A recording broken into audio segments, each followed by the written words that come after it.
नमस्कार, बहुत स्वागत है आपका MH1 न्यूज में। उत्तराखंड विशेष के साथ मैं हूं रेणु कैलाश। बुलेटिन की शुरुआत कर रहे हैं। उत्तराखंड में चार धाम यात्रा को अगले 24 घंटों के लिए रोक दिया गया है। मौसम विभाग ने उत्तराखंड में भारी बारिश का रेड अलर्ट जारी किया है। इसको देखते हुए प्रशासन सतर्कता बरत रहा है और फैसला लिया गया है कि यात्रा को 24 घंटे के लिए रोका जाएगा।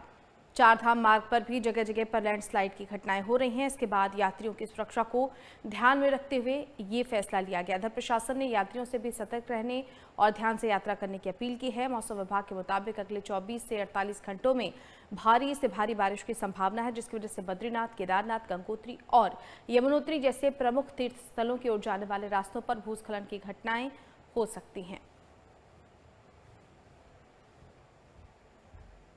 तो एहतियातन चार धाम यात्रा पर रोक लगाई गई है।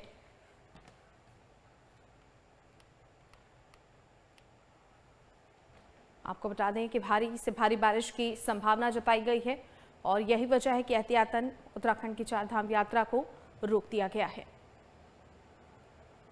अगले 24 घंटे तक चार धाम यात्रा पर रोक लगाई गई है।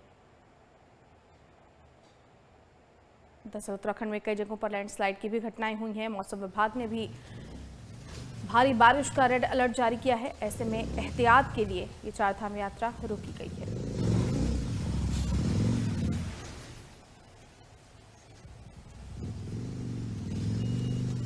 कई जगहों पर उत्तराखंड में लैंडस्लाइड हुआ है। भारी बारिश की वजह से हालात काफी खराब कई जगहों पर बने हुए हैं। कई जगहों का संपर्क टूट चुका है और एहतियातन ऐसे में चार धाम की यात्रा पर रोक लगाई गई है। अगले 24 घंटे तक चूंकि भारी बारिश की आशंका जताई गई है, ऐसे में ये यात्रा फिलहाल 24 घंटे के लिए रोक दी गई है।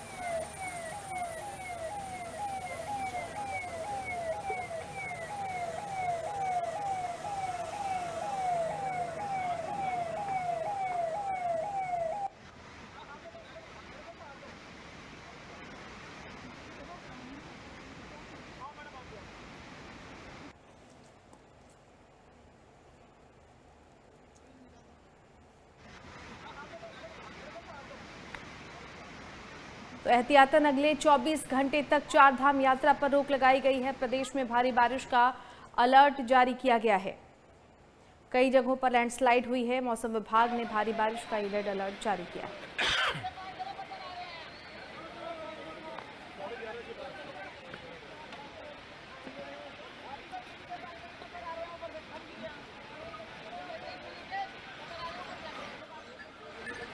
लोगों से कहा गया है कि फिलहाल 24 घंटे तक वो यात्रा ना करें।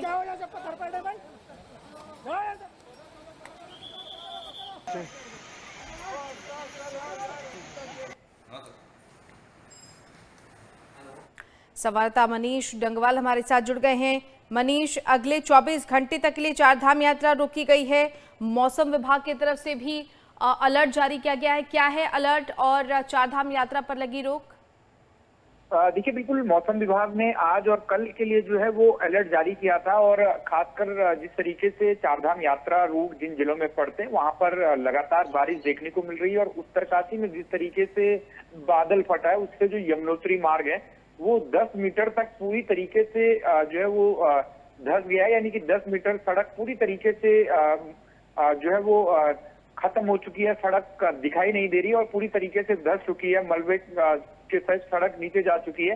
तो इसी तरीके से अगर केदारनाथ की बात करें तो केदारनाथ मार्ग जो है वो कई जगह पर बाधित धीरे धीरे हो रहा है। हालांकि बीच बीच में जो है वो खोला भी जा रहा है। बद्रीनाथ मार्ग भी कई जगह जो है वो बाधित हो रहा है। तो इसलिए प्रशासन के द्वारा निर्णय लिया गया है कि अगले 24 घंटे तक जो है वो चारधाम यात्रा पर जो है वो रोक रहेगी और फिर मौसम का अपडेट देखा जाएगा। उसके बाद चारधाम यात्रा को लेकर जो है वो आगे निर्णय लिया जाएगा। और गढ़वाल कमिश्नर जो विनय शंकर पांडे हैं उन्होंने बकायदा जानकारी दी है और आपदा सचिव जो है उन्होंने भी ये जानकारी दी है कि फिलहाल यात्रा जो है वो रोक दी गई है।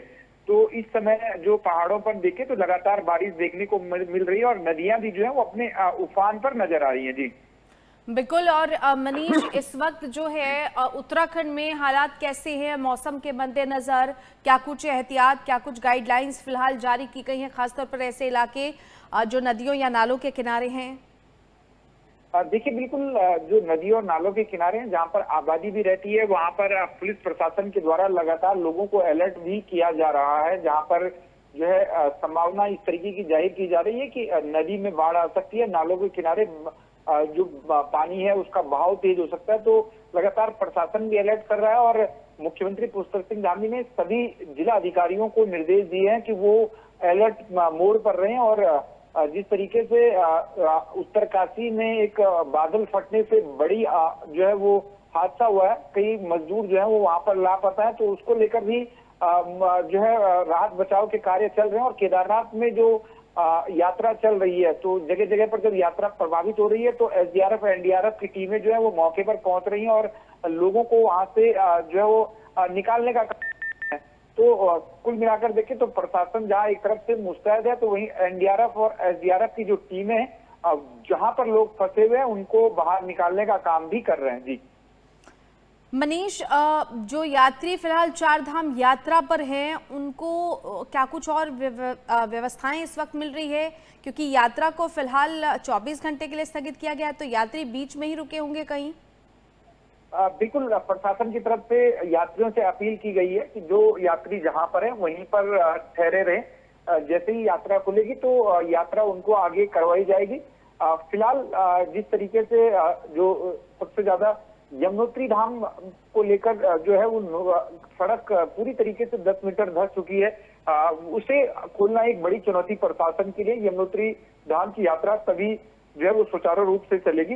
इसी तरीके से अगर अब बात करें केदारनाथ की, तो केदारनाथ में भी बड़ी तादाद में श्रद्धालु पहुंच रहे हैं अभी भी। और जो श्रद्धालु वहां पर फंसे हुए थे, कल भी हमने देखा कि एसडीआरएफ और एनडीआरएफ की जो टीमें थी वो मौके पर जो है श्रद्धालुओं को, जो यहाँ श्रद्धालु फंसे हुए थे उनको वहां से निकाल रहे थे। तो इसलिए प्रशासन के द्वारा भी अब अपील की गई है और मुख्यमंत्री पुष्कर सिंह धामी ने भी श्रद्धालुओं से अपील की है कि जो भी श्रद्धालु अब चारधाम यात्रा पर आ रहे वो जरूर मौसम का अपडेट ले, मौसम का अपडेट कर लेने के बाद ही जो है वो अपनी यात्रा करें। जी मनीष, अगले 24 घंटे तक मौसम काफी खराब रहने वाला है। कौन कौन से इलाके इस वक्त भी सबसे ज्यादा प्रभावित हैं?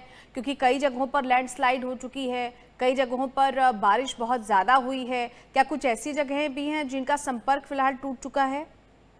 देखिए संपर्क जो है वो कई सड़क मार्ग है जो है लिंक रोड जो होती है उनका टूटा हुआ, लेकिन अभी फिलहाल जो सबसे ज्यादा लैंडस्लाइड जो देखने को मिला है वो यमुनोत्री धाम के लिए ही मिला है, जहां पर उत्तरकाशी में बादल फटने से जो है वो सड़क प्रभावित हुई है।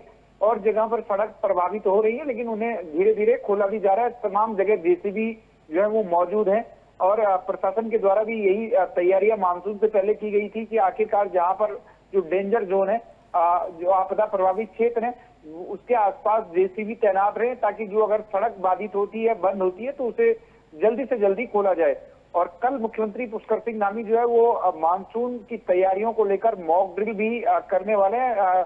तो आपदा विभाग की तरफ से ये मॉक ड्रिल होगी और मुख्यमंत्री पुष्कर सिंह धामी उसमें मौजूद रहेंगे। तो तैयारियों को भी परखने का काम कल किया जाएगा। लेकिन आज और कल जिस तरीके से मौसम विभाग ने कई जिलों में भारी से भारी बारिश का अलर्ट जारी किया था, वो फिलहाल सही साबित हो रहा है जो मौसम विभाग का अपडेट था। और जिस तरीके से गढ़वाल की बात करें, चाहे उत्तरकाशी, चमोली, टिहरी की बात करें, देहरादून में भी लगातार बारिश देखने को मिल रही है। और अब जो है वो सीधे तरीके से देखें तो प्रशासन की टीमें जो है वो फिलहाल मुस्तैद नजर आ रही हैं, लेकिन कई जगहों के जो संपर्क मार्ग टूटे हुए हैं फिलहाल उन्हें खोलने का काम प्रशासन के द्वारा किया जा रहा है। जी चलिए मनीष, बहुत शुक्रिया आपका इस तमाम जानकारी के लिए। तो मौसम विभाग ने भारी बारिश का अलर्ट जारी किया है और उत्तराखंड में चार धाम यात्रा भी फिलहाल रोक दी गई है, क्योंकि कई जगहों पर लैंडस्लाइड है। ऐसे में यात्रियों की जान जोखिम में डालना ठीक नहीं।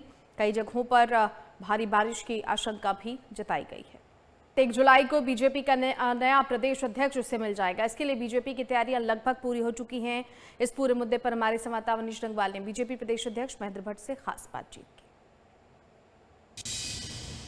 1 जुलाई को बीजेपी को नया प्रदेश अध्यक्ष मिल जाएगा। अब कौन जो है वो प्रदेश अध्यक्ष नई जिम्मेदारी निभाएगा, ये अभी 1 तारीख का इंतजार करना होगा। लेकिन बीजेपी के प्रदेश अध्यक्ष महेंद्र भट्ट जी हमारे साथ मौजूद हैं, उनसे जानते कि आखिर क्या कुछ कार्यक्रम जो है वो अब चुनाव को लेकर रहने वाला है।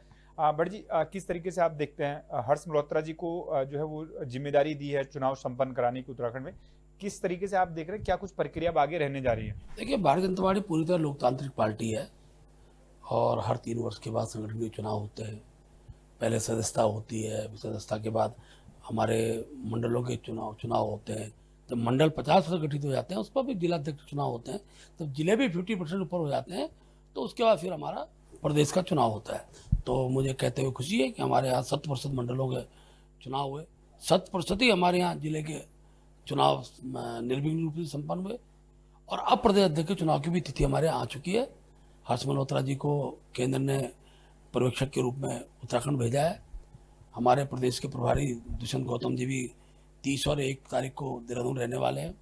हमारे प्रदेश के चुनाव प्रभारी खजान दास जी मुझे लगता है 29 तारीख को विधिवत रूप से चुनाव का शेड्यूल घोषित कर देंगे और 1 तारीख तक विधिवत रूप से प्रदेश को नया अध्यक्ष मिलेगा और सभी लोग नए अध्यक्ष के नेतृत्व में पार्टी कार्य को आगे बढ़ाएंगे। किस तरीके से आप देखते हैं, आपके कार्यकाल की बात की जाए, क्या आप अपना कार्यकाल देख रहे हैं? क्योंकि कई महत्वपूर्ण जो है वो चुनाव आपने भी इस दौरान जीते और जिस तरीके से मुख्यमंत्री के साथ आप चले हैं, संगठन को आगे बढ़ाने का काम तो किया ही, लेकिन जो सरकार की योजनाएं उनको भी कार्यकर्ताओं के माध्यम से जनता तक पहुंचाने का काम किया। देखिए, पार्टी सामूहिकता से चलती है और हमारी प्रदेश की सरकार है, हमारा प्रदेश का संगठन है।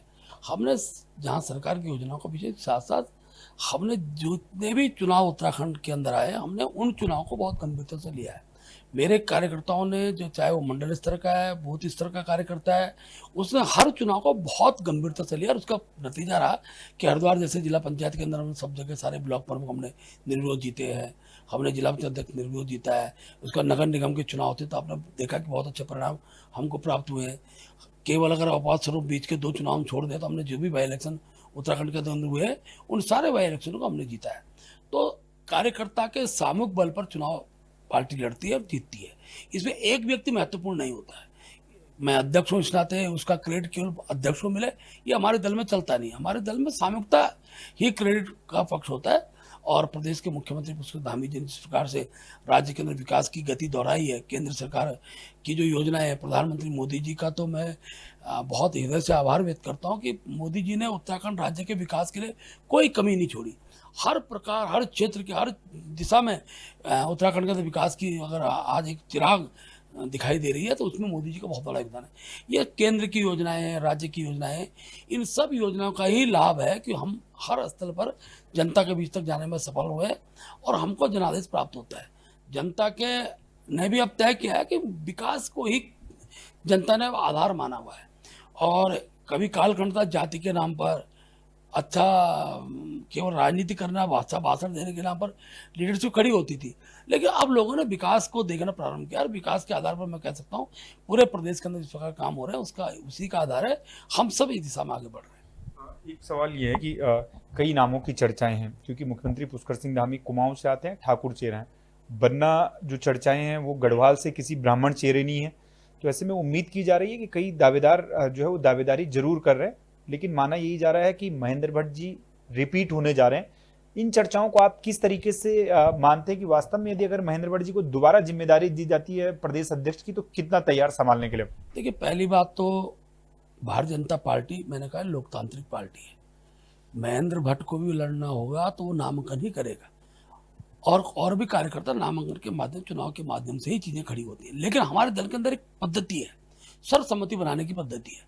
सर्वसम्मति बनाने का प्रयास होता है और आपने देखा होगा पिछले जो हमारे मंडल हो चाहे जिले हैं, हमने सर्वसम्मति के आधार पर अपने संगठन को खड़ा किया है। मुझे पूरा विश्वास है हमारा केंद्रीय नेतृत्व दावेदारी अच्छे, सभी जो भी दावेदारी कर रहे हैं बहुत अच्छे कार्यकर्ता है। उनका लंबे समय तक पार्टी के अंदर उनका अपना योगदान है।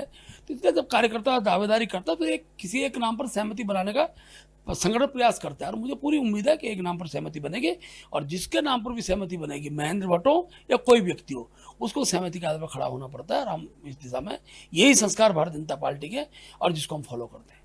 2027 काफी महत्वपूर्ण रहने वाला है, क्योंकि हैट्रिक की बात बीजेपी कर रही है कि 2027 का जब विधानसभा चुनाव होगा तो बीजेपी हैट्रिक बनाएगी। नए प्रदेश अध्यक्ष के नेतृत्व में ये चुनाव होना है संगठन के लिहाज से, तो क्या आप मानते हैं कि जो नया प्रदेश अध्यक्ष बनेगा उस पर दोहरी जिम्मेदारी होगी, एक तो संगठन को आगे बढ़ाना है, साथ साथ 2027 का विधानसभा चुनाव भी है? देखिए, मैं बता रहा हूँ ना, बीजेपी के अंदर सब लोग सामूहिकता से काम करते हैं और हर चुनाव, चाहे अब पंचायत का चुनाव आ रहा है, इसके बाद विधानसभा का चुनाव आएगा, हम लोग सामूहिकता से चुनाव लड़ने वाले लोग हैं।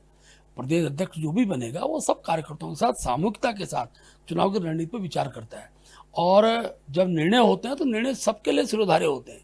उन निर्णयों के आधार पर वो कार्यकर्ता अच्छे मतों से जीते, उसके लिए प्रयास होता है। अभी हमने पंचायत चुनाव के लिए भी अपनी रिहर्सल पूरी की है, हमने अपने प्रेक्षक भेजे हैं। आज से ही हम प्रत्याशी चयन की प्रक्रिया को हम प्रारंभ करेंगे और जैसे ही राज्य निर्वाचन आयोग पंचायत चुनाव घोषित करता है, हमारे प्रत्याशी को हम नाम घोषणा कर देंगे। तो अभी से निचले स्तर से भी पार्टी कार्यकर्ता जीतना प्रारंभ होगा। विधानसभा का समय आएगा तो केंद्रीय नेतृत्व की एक टीम आती है, वो टीम सर्वे भी करती है, नीचे कार्यकर्ता चर्चा भी करती है।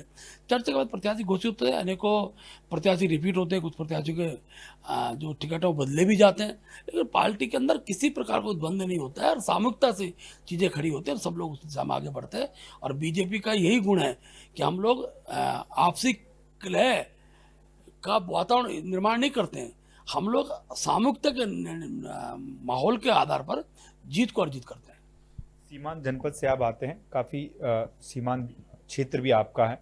कभी सोचा था कि एक दिन महेंद्र भट्ट जो है वो पहले तो विधायक बनेंगे, फिर बीजेपी के प्रदेश अध्यक्ष बनेंगे, फिर राज्यसभा पहुंच जाएंगे? क्या आपको लगता है कि जो आपने पार्टी के लिए काम किया है उसका जो रिजल्ट रहा है, आपकी नज़रों में किस तरीके से उस रिजल्ट को आप देखते हैं, या और आगे आप देखते हैं कि पार्टी और जिम्मेदारियां आपको देंगे, क्योंकि काफी सीमांत जनपद से आप आते हैं और राज्यसभा तक पहुंचे? देखिए, मैं अपने दल का बहुत आभारी हूँ क्योंकि हमने कभी कल्पना में भी नहीं था कि हम विधानसभा का चुनाव लड़ेंगे या इतना महत्वपूर्ण दायित्व पर पार्टी हमको पहुँचाएगी। लेकिन एक लगन के साथ काम करने वाले कार्यकर्ता को पार्टी आगे बढ़ाती है, इसी दल के अंदर होता है। हमारे साथ कोई ना हमारा पारिवारिक पक्ष राजनीतिक क्षेत्र का था, हम लोग विद्यार्थियों से पूर्णकालिक कार्यकर्ता के रूप में हमने काम किया और उस कालखंड में जब कभी कल्पना में नहीं था कि भारतीय जनता पार्टी कभी राज्यों के अंदर, प्रदेश के अंदर, केंद्र के अंदर सरकार बनाएगी, उस कालखंड के संघर्ष के हम कार्यकर्ता रहे। चाहे हमारा उत्तराखंड आंदोलन का क्षेत्र में उत्तराखंड आंदोलनकारी के रूप में मेरी अपनी पहचान रही है और राम जन्मभूमि का आंदोलन का विषय, हर क्षेत्र में हम लोगों ने कार्यकर्ताओं के साथ सामूहिकता से काम किया है। पार्टी के कार्यकर्ता के नाते पार्टी ने मुझे बहुत सम्मान दिया है और शब्दों में केंद्र का नेतृत्व का आभार करने के शब्द नहीं होते हैं। और मैं जानता हूं कि जब तक मेरे अंदर सामर्थ्य है, पार्टी मेरी सामर्थ्य का उपयोग करेगी। प्रश्न ये नहीं कि कोई दायित्व देके ही करेगी, पार्टी किसी कार्यकर्ता को जिस काम के लिए जहां उपयोगी समझती है वहां लगाती है और जो भी काम पार्टी ने मुझे दिया है मैंने उस काम को श्रद्धापूर्वक करने का प्रयास किया है। भविष्य के अंदर भी जो काम मुझको प्राप्त होंगे, पार्टी जो काम देगी, हम उस काम को एक सौहार्द माहौल में और एक प्रकार से मैं कह सकता हूं कि निष्ठा के साथ मैं करने का प्रयास करूंगा।